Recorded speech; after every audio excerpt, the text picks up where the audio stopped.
So para sa pagtayo ng ating panahon sa araw na ito, ay asahan pa rin natin ang bahagyang maulap hanggang sa maulap na papahurin sa Metro Manila at natitirang bahagi ng Luzon.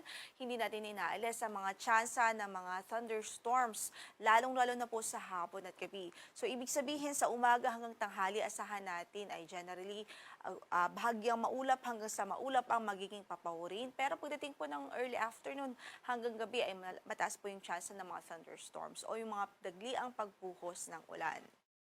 Sa Metro Manila ay 25 to 33 degrees Celsius ang inaasahang magiging agwat ng temperatura. Sa Baguio ay 18 to 27, 25 to 33 sa Lawag, 26 to 38 sa Tugigaraw, 26 to 33 sa Legazpi City at sa Tagaytay naman ay mula sa 23 hanggang sa 33 degrees Celsius ang inaasahang magiging agwat ng temperatura.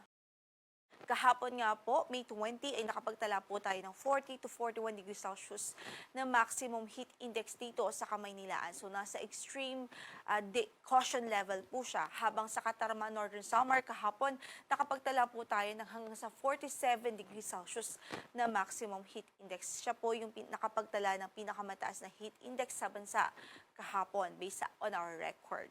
So, nasa danger level po yung 47 degrees Celsius. Kaya patuloy nating pinag-iingat ang ating mga kababayan dahil bagamat may mga panandali ang pagbuhos ng ulan sa hapon at gabi, ay inaasahan pa rin natin ang mainit at maalinsangang panahon sa malaking bahagi ng ating bansa.